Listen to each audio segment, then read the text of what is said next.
സ്വദേശി മൂവ്മെന്റ് നടക്കുന്ന സമയത്ത് വൈസ്രോയ് ആരാണെന്ന് ചോദിച്ചാൽ മിൻഡോ സെക്കൻഡ് ആണ്. Minto second.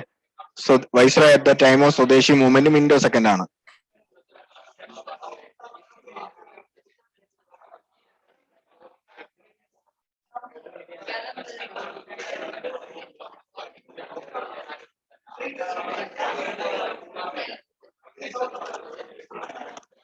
ഈ മോഡറേറ്റ്സിന്റെ ലീഡർ ഗോപാലകൃഷ്ണ ഗോഖലെയും എക്സ്ട്രീമിസ്റ്റിന്റെ ലീഡർ ബാലഗംഗാധർ തിലകുമായിരുന്നു.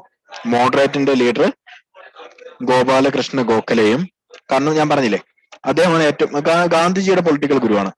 അതുപോലെ എക്സ്ട്രീമിസ്റ്റിൽ ബാലഗംഗാധർ തിലക്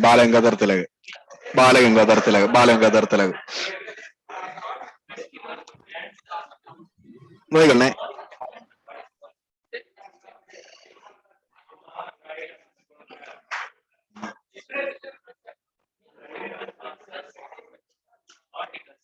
ഞാൻ നേരത്തെ എഴുതിയതൊക്കെ അറിയാലോ, അതിൽ ഏതെങ്കിലും ഒന്നും കൂടെ പറയോ?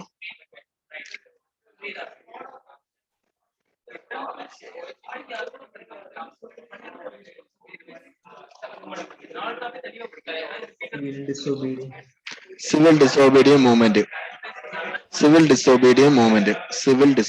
മൂവ്മെന്റ്. ഓക്കെ.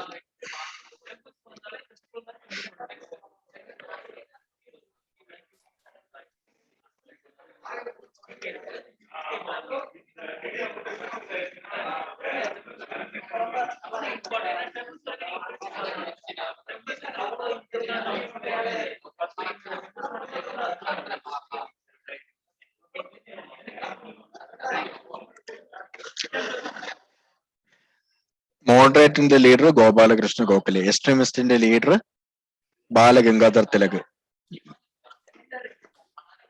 സ്വദേശി മൂവ്മെന്റ് സ്റ്റാർട്ട് ചെയ്യുന്ന സമയത്ത് viceroy Minto second. Pakistan Muslim League form ചെയ്യുന്ന സമയത്ത് വൈസ്രോയ് മിൻഡോ സെക്കൻഡ്. അതൊക്കെ ലോജിക്കലി എഴുതണം. സൂറത്ത് സ്പ്ലിറ്റ് അടക്കുമ്പോൾ ഉള്ള വൈസ്രോയ് മിൻഡോ സെക്കൻഡ്. 11 വരെ മിൻഡോ. നിങ്ങൾക്ക് അറിയാലോ 1909 മിൻഡോ മോഡൽ റിഫോംസ് ഉണ്ട് 1909. അപ്പൊ അതൊക്കെ മിൻഡോ ആണ്. സിവിൽ ഡിസോബീഡിയൻസ് മൂവ്മെന്റ് നടക്കുന്ന വർഷം അറിയാലോ 1930 ആണ്, 1930. അതെ, ഇതിന് ചരിത്രമുണ്ട്. ചരിത്രം എന്ന് പറഞ്ഞാല് ചുമ്മാ സിവിൽ ഡിസോബീഡിയൻ മൂവ്മെന്റ് നടക്കില്ലല്ലോ. 1927 ശ്രദ്ധിച്ചോളേ, 1927. അതിനു മുമ്പ് 1919.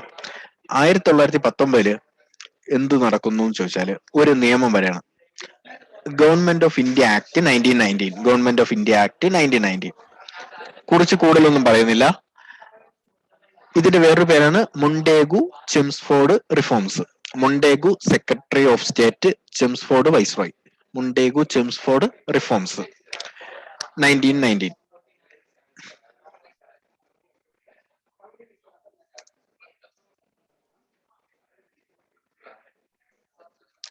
റിഫോം ഇത് ഫെയിലായിപ്പോയി.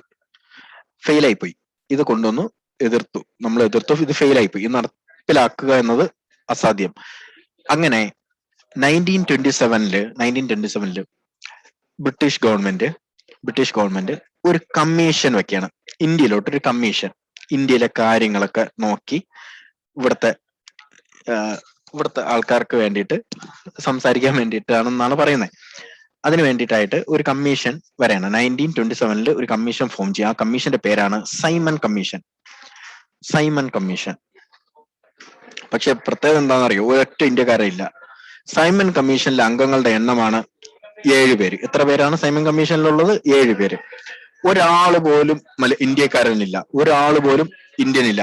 ആരായിരുന്നു ചെയർമാൻ? അദ്ദേഹത്തിന്റെ പേര് തന്നെയാണ് സൈമൺ. സർ ജോൺ സൈമന്റെ നേതൃത്വത്തിൽ സൈമൺ കമ്മീഷൻ ഫോം ചെയ്യുന്നു. ഇന്ത്യയിലെ പ്രശ്നങ്ങൾ പഠിക്കാൻ വേണ്ടിയിട്ട് ബ്രിട്ടീഷുകാരുടെ അടങ്ങിയ 7 പേരും ബ്രിട്ടീഷുകാർ. അപ്പൊ തന്നെ അതിന്റെ പേര് പറയാം, white men commission. White men commission അല്ലെ? White men commission. മെമ്പേഴ്സിനെ കുറിച്ചൊന്നും അറിയണ്ട.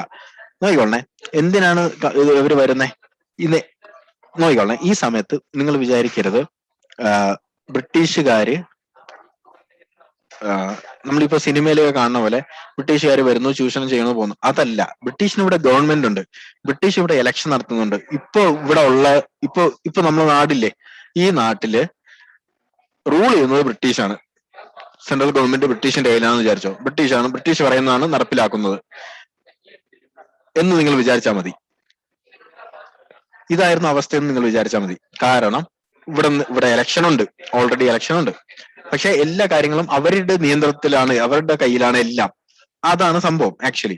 അപ്പൊ ഇവിടെ അവരുടെ രീതിയിലുള്ള കോൺസ്റ്റിറ്റ്യൂഷൻ ഉണ്ട്. നമ്മള് ഒരു കമ്മീഷൻ വരുന്നത് എന്തിനാണെന്ന് ചോദിച്ചാല് എന്തെങ്കിലും ഒരു റിഫോമിന് വേണ്ടിയിട്ടായിരിക്കും അല്ലെ. അതുപോലെ തന്നെയാണ് എന്തിനാണ് ഇവർ വന്നതെന്ന് ചോദിച്ചാല് കോൺസ്റ്റിറ്റ്യൂഷണൽ റിഫോംസ് എന്ന് നമുക്ക് പറയാം. എന്തായിരുന്നു ഇവിടെ എയിം എന്ന് ചോദിച്ചാൽ കോൺസ്റ്റിറ്റ്യൂഷണൽ റിഫോംസ് ആണ്. അത് ചോദിക്കില്ല, ഞാൻ പറഞ്ഞതാണ്.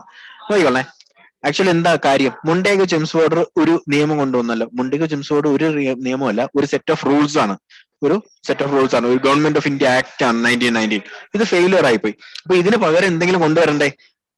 ഓക്കെ, അതിനെയാണ് ഈ കോൺസ്റ്റിറ്റ്യൂഷണൽ റിഫോംസ് എന്ന് പറയുന്നത്. ഈ പേര് അങ്ങനെ വരുന്നു എന്നേ ഉള്ളൂ. ഓക്കെ, അപ്പൊ എന്തായാലും മൊണ്ടേഗോ ചെംസ്ഫോർഡിന്റെ ആ റിഫോം അല്ലെങ്കിൽ 1919 government of India act fail ആയതിനു ശേഷം അതിനെക്കുറിച്ച് പഠിക്കാനും പുതിയ കാര്യങ്ങൾ സജസ്റ്റ് ചെയ്യാനും വേണ്ടിയിട്ട് സൈമൺ കമ്മീഷൻ വരുന്നു. നോക്കിക്കൊള്ളേ, ഈ സൈമൺ കമ്മീഷന്റെ അഭിപ്രായ പ്രകാരമാണ് ഗവൺമെന്റ് ഓഫ് ഇന്ത്യ ആക്ട് 1935 വരുന്നത്.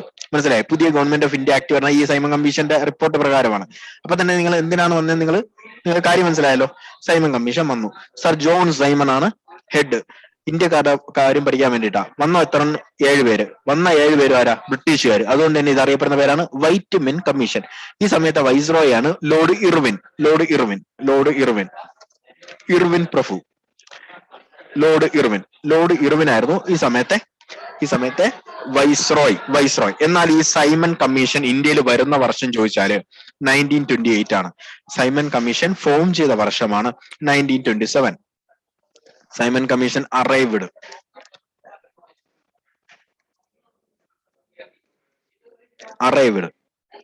ഏത് വർഷം? തൊട്ടടുത്ത വർഷം അറൈവ്ഡ് 1928 ഇന്ത്യയിൽ വരുന്നു. അപ്പൊ ഒരാൾ പോലും ഇന്ത്യക്കാരനില്ല. നമ്മൾ എന്ത് പറയും? Go back Simon. എങ്ങനെ? Go back Simon.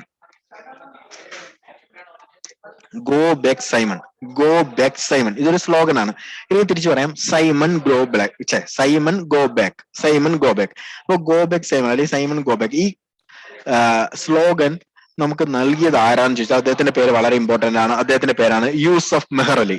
ആരാണ്? യൂസഫ് മെഹർ അലി.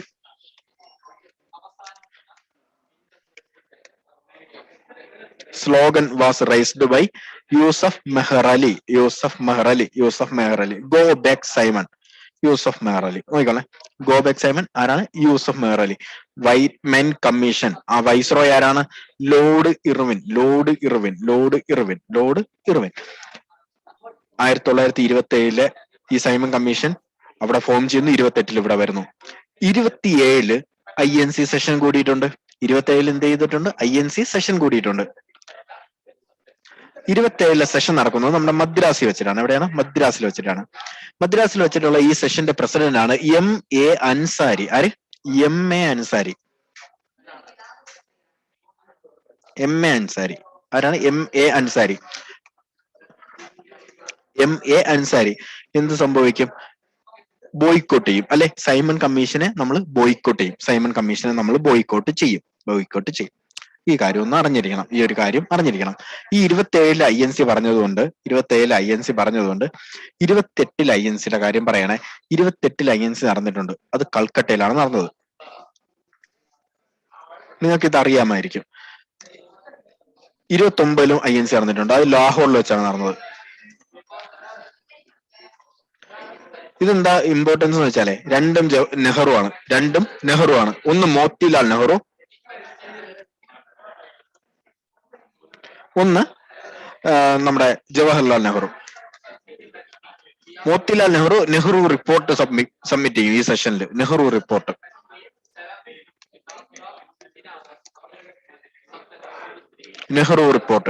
ജവഹർലാൽ നെഹ്റു ആണെങ്കിലോ നമ്മൾ പൂർണ്ണ സ്വരാജ് പ്രഖ്യാപിക്കും. പൂർണ്ണ സ്വരാജ് റെസൊല്യൂഷൻ.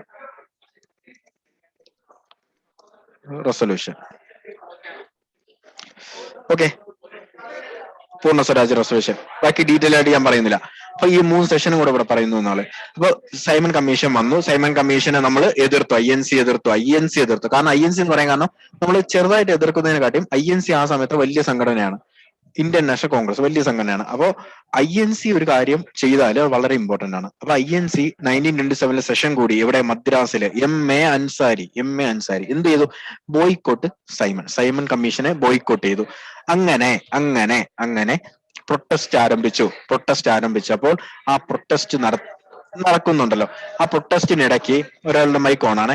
പ്രൊട്ടസ്റ്റിനിടയ്ക്ക് ഒരു നാഷണൽ ലീഡർ ലാത്തി ചാർജിൽ മരണപ്പെട്ടു. ഒരു നാഷണൽ ലീഡർ മരണപ്പെട്ടു. ഒരു ലാത്തി ചാർജിൽ ഒരു നാഷണൽ ലീഡർ മാർട്ടിയറായി, രക്തസാക്ഷിയായി. ആരാണ്? അദ്ദേഹത്തിന്റെ പേര് ലാല ലജ്പത് റായ്.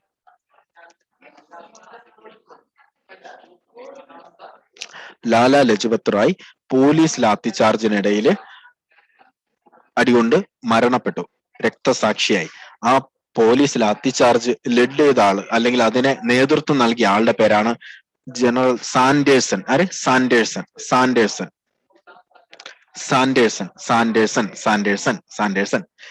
അങ്ങനെ ഈ സാൻഡേഴ്സനെ നമ്മുടെ ഭഗത് സിംഗ്, ചന്ദ്രശേഖർ ആസാദ്, രാജ്ഗുരു, ആരൊക്കെ? ഭഗത് സിംഗ്, ചന്ദ്രശേഖർ ആസാദ്, രാജ്ഗുരു, ഇവര് 3 പേരും കൂടി ഈ സാൻഡേഴ്സനെ കൊന്നു.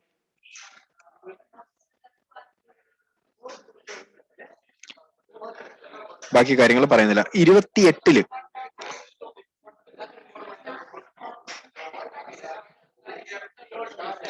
എന്നാണ് എനിക്ക് അറിയുന്നത്. ചെക്ക് ചെയ്ത് നോക്കണം, എനിക്ക് അത് അറിയില്ല കേട്ടോ. 28 എന്നാണ് ഞാൻ വിചാരിക്കുന്നത്. ഏത്? ലാല ലജ്പത് റായുടെ കാര്യമാണ് പറയുന്നത്. അദ്ദേഹം മരണപ്പെടുന്നത്. അപ്പൊ സാൻഡേഴ്സനെ ആരൊക്കെ ചേർന്നാണ് കൊല്ലുന്നത്? ആ പേരുകൾ അറിഞ്ഞിരിക്കണം. ആരൊക്കെ? ഭഗത് സിംഗ്. ആര്? ഭഗത് സിംഗ്, ചന്ദ്രശേഖർ ആസാദ്, രാജ്ഗുരു. പിന്നീട് ഇവരെന്ത് ചെയ്യും? തൂക്കിക്കൊല്ലും. ഇവരെ തൂക്കിക്കൊല്ലുന്നു. ഒന്ന് സാൻഡേഴ്സിനെ കൊന്നു, രണ്ടാമത്തത് ബ്രിട്ടീഷ് പാർലമെന്റിൽ അതെ, ബോംബെറിഞ്ഞ്. 2 കേസാണ്. അത് വിടൂ. അപ്പോ ഭഗത് സിംഗ്, ചന്ദ്രശേഖർ ആസാദ്, രാജ്ഗുരു. ഭഗത് സിംഗ്, ചന്ദ്രശേഖർ ആസാദ്, രാജ്ഗുരു, അവര് 3 പേരും സാൻഡേഴ്സിനെ കൊല്ലുന്നുണ്ട്. നോക്കണേ, അവരെ കൊല്ലുന്നത് അത് 31 ആണെന്ന് തോന്നുന്നു. അതും എനിക്ക് കൺഫേം അല്ല. ഓക്കെ, നോക്കിക്കോളേ. അപ്പം എന്തായാലും ലാല ലജ്പത് റായ് സൈമൺ കമ്മീഷനെതിരെയുള്ള പ്രൊട്ടസ്റ്റിൽ മാർട്ടിയറായ ഇന്ത്യൻ റവല്യൂഷണറി ലീഡറാണ് ആര്? ലാല ലജ്പത് റായെ പോലീസ് ലാത്തി ചാർജിൽ മരണപ്പെടുമ്പോൾ ആ ലാത്തി ചാർജ് ലീഡ് ചെയ്ത, നേതൃത്വം നൽകിയ വ്യക്തിയാണ് ജനറൽ സാൻഡേഴ്സനെ വധിക്കുന്നത് രാജ്ഗുരു, ഭഗത് സിംഗ്, ചന്ദ്രശേഖർ ആസാദ് ഇവർ ചേർന്നിട്ടാണ്. സൈമൺ കമ്മീഷൻ 1930 റിപ്പോർട്ട് സബ്മിറ്റ് ചെയ്തു.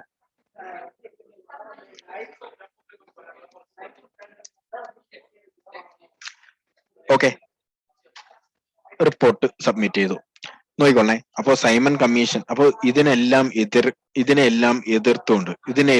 എതിർത്തുകൊണ്ട് നമ്മൾ ഇന്ത്യയില് 2ാമത്തെ മാസ് മൂവ്മെന്റ് ആരംഭിക്കുകയാണ്. അതാണ് സിവിൽ ഡിസോബീഡിയൻ മൂവ്മെന്റ്. 2ാമത്തെ mass movement. First mass movement ഏതാണെന്ന് ചോദിച്ചാൽ നോൺ കോഓപ്പറേഷൻ മൂവ്മെന്റ് ആണ്. അതായത് ഇന്ത്യ മൊത്തത്തില് INCയുടെ നേതൃത്വത്തിൽ ഗാന്ധിജിയെ മുന്നിൽ നിർത്തി നടത്തുന്ന 2ാമത്തെ മാസ് മൂവ്മെന്റ് ആണ് ഇത്, സിവിൽ ഡിസോബീഡിയൻസ് മൂവ്മെന്റ്. 2ാമത്തെ മാസ് മൂവ്മെന്റ് ആണ് ഇത്, സിവിൽ ഡിസോബീഡിയൻസ് മൂവ്മെന്റ്. 1930. ഇത് ഡിസൈഡ് ചെയ്യുന്ന സെഷൻ ആണ് ഈ എഴുതിയിരിക്കുന്ന 1929 ലാഹോർ സെഷൻ. ഇത് ഡിസൈഡ് ചെയ്യുന്ന, ഇത് തീരുമാനിക്കുന്ന, ഈ സിവിൽ ഡിസോബീഡിയൻ മൂവ്മെന്റ് നടത്തണം എന്ന് തീരുമാനിക്കുന്ന സെഷനാണ് 1929 ലാഹോർ സെഷൻ. ആ ലാഹോർ സെഷനിലൂടെ സിവിൽ ഡിസോബീഡിയൻസ് മൂവ്മെന്റിന് തുടക്കമാവുന്നു. ഇതെടുത്ത് ഇവിടെ കോപ്പി ചെയ്തിരുന്നു.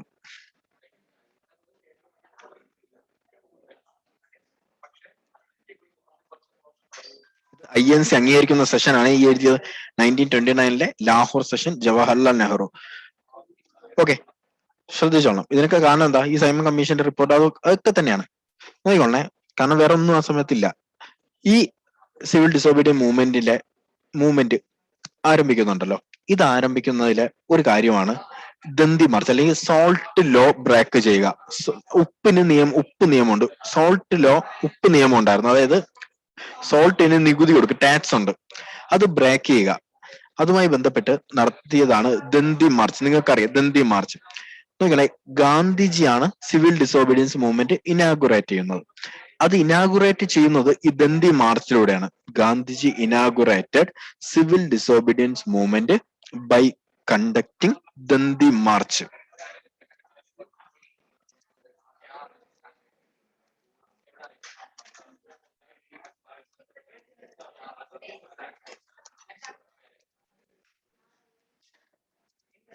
ദന്തി മാർച്ച് വർഷം ഏതാണ് അപ്പോ? 1930 ആണ്. 1930 മാർച്ച്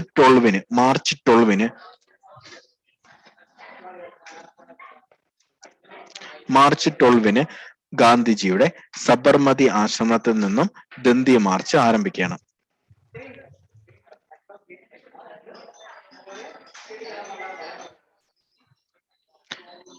ഗാന്ധിജിയുടെ ഇവിടെ ഗുജറാത്തിലെ ഗാന്ധിജിയുടെ സബർമതി ആശ്രമത്തിൽ നിന്നും 1930 മാർച്ച് 12-ന് എന്താരംഭിക്കുകയാണ്? ദന്തി മാർച്ച് ആരംഭിക്കുകയാണ്. അവിടെ നിന്ന് നടന്ന് കുറെ ദൂരം, 400-ഓളം കിലോമീറ്റർ നടന്നു. എനിക്ക് കറക്റ്റ് വാല്യൂ അറിയില്ല. 400 കിലോമീറ്റർ നടന്ന് എവിടെ എത്തി? ദന്തി കടപ്പുറത്തെത്തി. ഇവിടെ ദന്തിയിലെത്തി. എന്നെത്തിയെന്ന് ചോദിച്ചാല് ഏപ്രിൽ 5, 1930. അപ്പൊ എത്ര ദിവസം നടന്നു നിങ്ങൾ നോക്കിക്കൊള്ളേ. ഏപ്രിൽ 5-ന് ഇവിടെ എത്തി, ദന്തി കടപ്പുറത്തെത്തി. തൊട്ട് അടുത്ത ദിവസം 1930 ഏപ്രിൽ 6-ന് സോൾട്ട് ലോ ബ്രേക്ക് ചെയ്തു.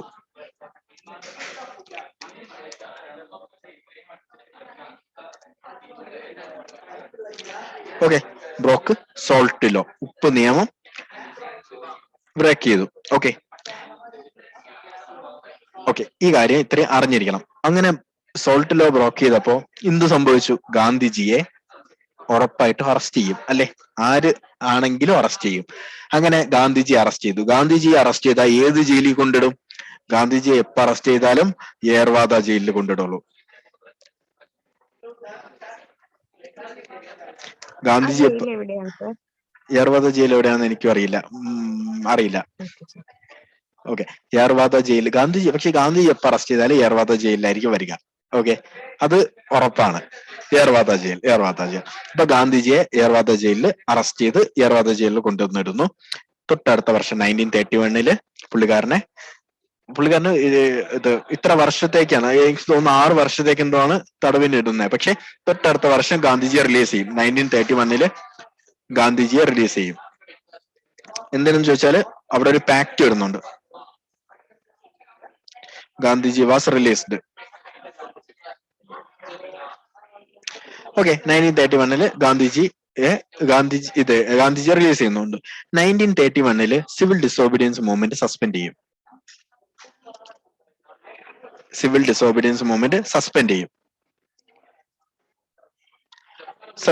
കാരണം എന്ന് വെച്ചാല് ഇവിടെ ഒരു പാക്ട് വരുന്നുണ്ട്.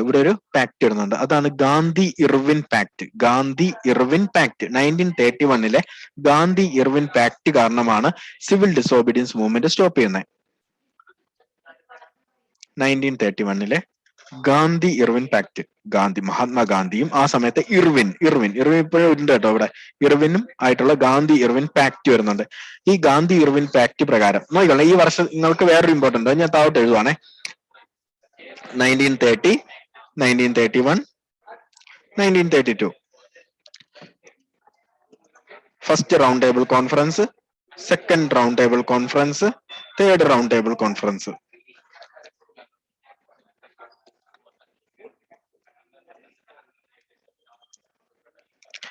ഈ ഫസ്റ്റ് റൗണ്ട് ടേബിൾ കോൺഫറൻസിൽ ഗാന്ധിജി അല്ലെങ്കിൽ INC പങ്കെടുക്കില്ല. സെക്കൻഡ് റൗണ്ട് ടേബിൾ അല്ലെങ്കിൽ ഗാന്ധിജി ഓർ INC പങ്കെടുത്ത, ഗാന്ധിജി INCക്ക് വേണ്ടിയിട്ടാണ് പങ്കെടുക്കുന്നത്. Gandhiji the only round table conference Gandhiji പങ്കെടുത്ത only round table conference ഏതാണെന്ന് ചോദിച്ചാൽ, only round table conference attended by INC എന്നോ attended by ഗാന്ധിജി എന്നോ ചോദിച്ചാല് ഗാന്ധിജി INCയുടെ ഒഫീഷ്യൽ റെപ്രസെന്റേറ്റീവ് ആയിട്ട്, INC ഒരു റൗണ്ട് ടേബിൾ കോൺഫറൻസിലെ പങ്കെടുത്തിട്ടുള്ളൂ, അത് പങ്കെടുക്കുന്നത് ഗാന്ധിജിയാണ്. ഒഫീഷ്യൽ റെപ്രസെന്റേറ്റീവ് ആയിട്ട്. അത് നടക്കുന്നത് 1931 ഗാന്ധി ഇർവിൻ പാക്റ്റോട് കൂടി 1931 രണ്ടാമത്തെ റൗണ്ട് ടേബിൾ കോൺഫറൻസിലാണ്. ഐ എൻ സി അറ്റൻഡ് ചെയ്ത ഒരേ ഒരു റൗണ്ട് ടേബിൾ കോൺഫറൻസ്. മൂന്നിലും പങ്കെടുത്ത വളരെ ഇമ്പോർട്ടന്റ് ആയിട്ടുള്ള വ്യക്തിയാണ് ആര്? BR അംബേദ്കർ. ഐ.എൻ.സി അല്ലെങ്കിൽ ഗാന്ധിജി ഈ സെക്കൻഡ് റൗണ്ട് ടേബിൾ കോൺഫറൻസിൽ പങ്കെടുക്കുന്നുണ്ടല്ലോ. സെക്കൻഡ് റൗണ്ട് ടേബിൾ കോൺഫറൻസിൽ ഈ 1931 സെക്കൻഡ് റൗണ്ട് ടേബിൾ കോൺഫറൻസിൽ ആര് പങ്കെടുക്കുന്നുണ്ട്? ഗാന്ധിജി പങ്കെടുക്കുന്നുണ്ട്. അതിന് കാരണം എന്താണ്? ഗാന്ധി ഇർവിൻ പാക്ട് ആണ്. ഈ ഗാന്ധി ഇർവിൻ പാക്ട് നടക്കുന്ന വർഷമാണ് 1931. ആ ഗാന്ധി ഇർവിൻ പാക്ട് പ്രകാരം സിവിൽ ഡിസോബീഡിയൻസ് മൂവ്മെന്റ് നിർത്തിവെച്ചു. ഇപ്പൊ civil disobedience movement was stopped or suspended due to Gandhi Irwin pact. ഈ സമയത്ത് ഗാന്ധി അവിടെ ചെല്ലുമ്പോ അവിടുത്തെ ബ്രിട്ടീഷ് പ്രൈം മിനിസ്റ്റർ ആണ് വിൻസ്റ്റൺ ചർച്ചിൽ. ഗാന്ധിജിയെ കണ്ടിട്ട് ആ സമയത്ത് വിളിക്കുന്ന ഈ വിൻസ്റ്റൺ ചർച്ചിൽ നല്ല ആളല്ല കേട്ടോ. വിൻസ്റ്റൺ ചർച്ചിൽ വിളിച്ചതാണ് അർദ്ധനഗ്നനായ ഫക്കീർ, ഹാഫ് നേക്കഡ് സെഡീഷ്യസ് ഫക്കീർ. വേണ്ട, അതൊന്നും വേണ്ട, നോക്കിക്കോളേ. കാരണം നിങ്ങൾക്ക് അത് ആരായിരുന്നു ആ സമയത്ത് എന്ന് ചോദിച്ചാൽ വിൻസ്റ്റൺ ചർച്ചിൽ. നല്ല ആളല്ല, വിൻസ്റ്റൺ ചർച്ചിലാണ് ആ സമയത്ത് PM, ബ്രിട്ടീഷ് PM.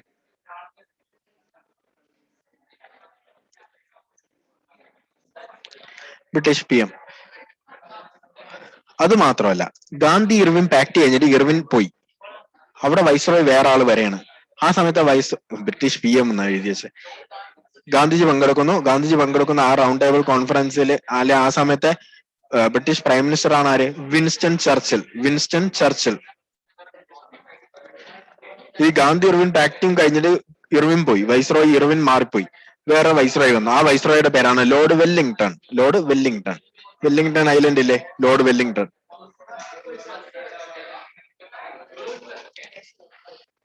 മാറിപ്പോവരുതേ, അവർക്ക് കാലാവധി കഴിഞ്ഞ് അവർ പോയല്ലേ പറ്റൂ. അതുകൊണ്ടാണ് 1931 ഗാന്ധി ഇർവിൻ പാക്ട്. 31 തന്നെ സെക്കൻഡ് റൗണ്ട് ടേബിൾ കോൺഫറൻസ് നടക്കുന്നു. ഗാന്ധിജി പങ്കെടുക്കുന്നു, INC പങ്കെടുക്കുന്നു. വിൻസ്റ്റൺ ചർച്ചിലാണ് പ്രൈം മിനിസ്റ്റർ. ഗാന്ധിജിയെ അർദ്ധനഗ്നനായ ഫക്കീർ എന്ന് വിളിച്ചു. വെല്ലിംഗ്ടൺ ആര്? ലോർഡ് വെല്ലിംഗ്ടൺ ആണ് ആ സമയത്തെ വൈസ്രോയ്. ഏത് സമയത്തെ? Round table conference, second round table കോൺഫറൻസിലെ വൈസ്രോയ്. നോക്കിക്കൊള്ളേ. ഈ ഗാന്ധി ഇർവിൻ പാക്ട് പ്രകാരം ഇവിടെ നേരെ ചെന്നല്ലോ ഗാന്ധിജി ചെന്നിട്ട് ഈ റൗണ്ട് ടേബിൾ കോൺഫറൻസ് ഫെയിലായി. ആക്ച്വലി എല്ലാ റൗണ്ട് ടേബിൾ കോൺഫറൻസും ഫെയിൽ ആവും. ഈ റൗണ്ട് ടേബിൾ കോൺഫറൻസ് ഫെയിൽ ആയപ്പോ തിരിച്ചു വന്നിട്ട് എന്ത് ചെയ്തു? ഈ സിവിൽ ഡിസോബീഡിയൻസ് മൂവ്മെന്റ് വീണ്ടും റീസ്റ്റാർട്ട് ചെയ്തു. 1931 തന്നെ വീണ്ടും റീസ്റ്റാർട്ട് ചെയ്തു. ചോദിക്കില്ല വർഷം. എന്നാല് ഈ സിവിൽ ഡിസോബീഡിയൻ മൂവ്മെന്റ് നിർത്തിയത് 1934 അല്ലെങ്കിൽ സസ്പെൻഡ് ചെയ്തത് 1934 കംപ്ലീറ്റ് ആയിട്ട് എൻഡ് ചെയ്തത്. സിവിൽ ഡിസോബീഡിയൻ മൂവ്മെന്റ് എൻഡ് ചെയ്തത് 1934 okay. Civil disobedience movement. Okay, അപ്പൊ ഇത്രയാണ് സിവിൽ ഡിസോബീഡിയൻസ് മൂവ്മെന്റുമായി ബന്ധപ്പെട്ട കാര്യം. ഇതാണ്. ഓക്കെ,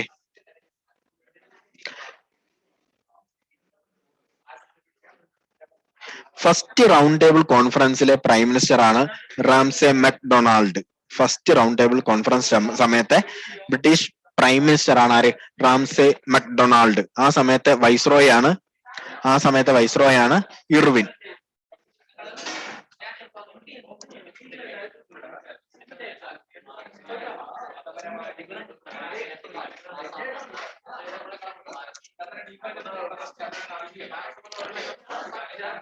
രണ്ടിലും മൂന്നിലും ആര്? വിൻസ്റ്റൺ ചർച്ചിലും വെല്ലിംഗ്ടണും. മൂന്നിലും പങ്കെടുത്തത് നമ്മുടെ BR അംബേദ്കർ. ഒരാളുടെ പേരാണ് എഴുതിയത്, BR അംബേദ്കർ. ഇത്രയും കാര്യം ഒന്ന് അറിഞ്ഞിരിക്കണേ. ഓക്കെ, നോക്കിക്കൊള്ളണേ. അപ്പം സിവിൽ ഡിസോബീഡിയൻ മൂവ്മെന്റ് ആണ് നമ്മൾ പറഞ്ഞത്. സിവിൽ ഡിസോബീഡിയൻ മൂവ്മെന്റ് രണ്ടാമത്തെ മാസ് മൂവ്മെന്റ് ആണ്. 1930 ഇത് ആരംഭിക്കുന്നത്. 1929 ലാഹോർ സെഷൻ, ജവഹർലാൽ നെഹ്റുവിന്റെ ലാഹോർ സെഷനിൽ പൂർണ്ണ സ്വരാജ് പ്രഖ്യാപിച്ചിട്ട് അവിടെ തന്നെയാണ് ഈ സിവിൽ ഡിസോബീഡിയൻ മൂവ്മെന്റും ആരംഭിക്കാം എന്നുള്ളത് പാസ്സായത്. INC പാസ്സാക്കിയത് Jawaharlal Nehru. Okay, Gandhiji civil disobedience movement inaugurate ചെയ്തത് ദന്തി മാർച്ചിലൂടെയാണ്. ദന്തി മാർച്ച് 1930 മാർച്ച് 12 സബർമതി ആശ്രമത്തിൽ നിന്നും ആരംഭിക്കുകയും അപ്രോക്സിമേറ്റ്ലി 400 കിലോമീറ്റർ നടന്ന് ദന്തി കടപ്പുറത്തെത്തുകയും 1930 ഏപ്രിൽ 5 ദന്തിയിലെത്തുകയും തൊട്ടടുത്ത ദിവസം 1930 ഏപ്രിൽ 6 സോൾട്ട് ലോ ബ്രോക്ക് ചെയ്യുകയും ചെയ്തു. ഈ സോൾട്ട് ലോ എന്ന് വെച്ചാൽ പണ്ട് 1882 ആണെന്ന് തോന്നുന്നു. ആ സമയത്ത് ബ്രിട്ടീഷ് ഗവൺമെന്റ് കൊണ്ടുവന്നതാണ് സോൾട്ട് ലോ. ഒന്നുമില്ല, ടാക്സ് ഉണ്ട് ബ്രിട്ടീഷിന്. ഈ സോൾട്ട് ലോയിൽ നിന്നും ടാക്സ് ഉണ്ട്. ഇതിനെതിരെയാണ് ഓക്കെ ഈ ബ്രോക്ക് സോൾട്ട് ലോ എന്ന് വെച്ചാൽ നമ്മൾ തന്നെ ഉപ്പ് കുറുക്കാണ്, പിന്നെ ഒരുത്തനും ടാക്സ് കൊടുക്കേണ്ട ആവശ്യമില്ല, നമ്മൾ ഉണ്ടാക്കിയല്ലേ. ഇന്ത്യ മൊത്തത്തില് ഈ സിവിൽ ഡിസോബിഡിയൻ മൂവ്മെന്റുമായി ബന്ധപ്പെട്ട് ഈ സമയത്ത് നമ്മുടെ കേരളത്തിൽ ഉൾപ്പെടെ ഉപ്പ് കുറുക്കിയിട്ടുണ്ട്. സോൾട്ടില് ദന്തിയുമായി ബന്ധപ്പെട്ട്, ദന്തി മാർച്ചുമായി ബന്ധപ്പെട്ട് നമ്മുടെ നാട്ടിലും ഇതേ സമയത്ത് ചെയ്തിട്ടുണ്ട്. തമിഴ്നാട്ടിൽ ചെയ്തിട്ടുണ്ട്, കേരളത്തിൽ ചെയ്തിട്ടുണ്ട്, പലയിടത്തും ചെയ്തിട്ടുണ്ട്. നമുക്ക് അതൊന്നും ആവശ്യമില്ല, ഇപ്പൊ ആവശ്യമില്ല. ഇപ്പൊ ഈ 1930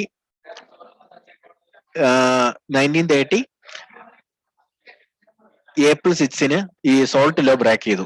ബ്രേക്ക് ചെയ്ത ഗാന്ധിജിയെ പിടിച്ചു ജയിലിലിട്ടു. യർവാദ ജയിലില് ഗാന്ധിജിയെ ഇടത്തുള്ളൂ. ഗാന്ധിജിയെ തൊട്ടടുത്ത വർഷം ഗാന്ധി ഇർവിൻ പാക്ട് പ്രകാരം, ഗാന്ധി ഇർവിൻ പാക്ട് വരുന്നത് കാരണം ഗാന്ധിജിയെ റിലീസ് ചെയ്തു. നമ്മൾ ഈ civil disobedience movement Gandhi Irwin pact പ്രകാരം നിർത്തലാക്കി.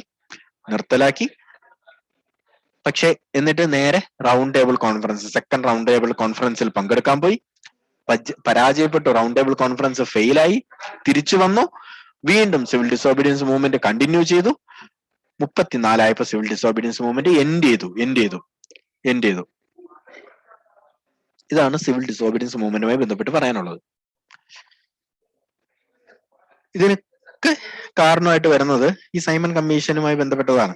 കാരണം വേറെ ഒന്നുമില്ല, സൈമൺ കമ്മീഷൻ വരുന്നു. ഈ സൈമൺ കമ്മീഷന്റെ റിപ്പോർട്ട് വെച്ച് 30 നമ്മൾ 30 പൂർണ്ണ സ്വരാജ്യം പ്രഖ്യാപിച്ചു. 29 നിങ്ങൾക്കറിയാലോ 30 ഇതുമായി ബന്ധപ്പെട്ട് 30 ജനുവരി 26 നമ്മള് ഇൻഡിപെൻഡൻസ് ഡേ ആയിട്ട് ആചരിച്ചു അല്ലെ. 1930 ജനുവരി 26. 1929 ഡിസംബർ 30 ആണെങ്കിലോ 1929 ലാസ്റ്റ് ദിവസം ഡിസംബർ 31 പ്രത്യേകത എന്താണ്? നമ്മൾ ആ 31 രാത്രിയിലാണ് മിഡ് നൈറ്റ്, അതായത് ലൈക്ക് എന്താ പറയാ ന്യൂ ഇയർ അല്ലേ, ന്യൂ ഇയർ. അപ്പൊ നമ്മൾ ഇവിടെ എന്ത് ചെയ്തു? രവി റിവറിന്റെ തീരത്ത് നമ്മൾ ഫ്ലാഗ് ഹോസ്റ്റ് ചെയ്തിട്ട് പൂർണ്ണ സ്വരാജ് പ്രഖ്യാപിച്ചു. പൂർണ്ണ സ്വരാജ് റെസൊല്യൂഷൻ പാസ് ചെയ്തു. ഇപ്പോ ഈ രാത്രിയിലാണ് 1929 ഡിസംബർ 31 മിഡ് നൈറ്റില് രവി റിവറിന്റെ തീരത്ത് ലാഹോറിൽ ഇന്ത്യയുടെ ഫ്ലാഗ് ഉയർത്തി. അന്നത്തെ ഫ്ലാഗ് ഉയർത്തി. അതിന്റെ ഓർമ്മയ്ക്കായിട്ടാണ് 1949 നവംബർ 26 കംപ്ലീറ്റ് ആയ കോൺസ്റ്റിറ്റ്യൂഷൻ 1950 ജാനുവരി 26 വരെ വെയിറ്റ് ചെയ്തത്. എന്തിന്? റിപ്പബ്ലിക് ആവാൻ. 26 നവംബർ 26 ഇന്ത്യ റിപ്പബ്ലിക് ആവാം. റിപ്പബ്ലിക് എന്ന് വെച്ചാൽ എന്താ? റിപ്പബ്ലിക് എന്ന് വെച്ചാല് ജനങ്ങളാൽ തെരഞ്ഞെടുക്കപ്പെട്ട ഒരാള് ഭരിക്കുന്നു, ഏറ്റവും ടോപ്പായിട്ട് ഇന്ത്യയുടെ പ്രസിഡന്റ്.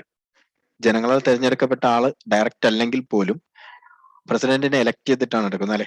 അതാണ് റിപ്പബ്ലിക് കൊണ്ടുള്ള ആ ഒരു ആശയം കൊണ്ടുള്ള ആ ഒരു ഐഡിയ കൊണ്ടുള്ള കാര്യം. ഓക്കെ, അപ്പം 1949 നവംബർ 26 കോൺസ്റ്റിറ്റ്യൂഷൻ നിലവിൽ വന്ന റിപ്പബ്ലിക് ആവും. അന്ന് റിപ്പബ്ലിക് ആവാം, കാരണം അന്നത്തെ ഡേറ്റില് പിന്നീട് ഒപ്പിടുന്നുണ്ട്. നവംബർ 26 എന്നുള്ള ഡേറ്റാണ് കോൺസ്റ്റിറ്റ്യൂഷൻ അകത്തുള്ളത്. 1946 നവംബർ 26 ഇന്നേ ദിവസം പാസ്സായി. ഇനി കോൺസ്റ്റിറ്റ്യൂഷനിൽ അവരുടെ അമെന്റ്മെന്റ് ഇല്ല, നമ്മൾ പിന്നീട് അമെന്റ്മെന്റ് ചെയ്യത്തേ ഉള്ളൂ.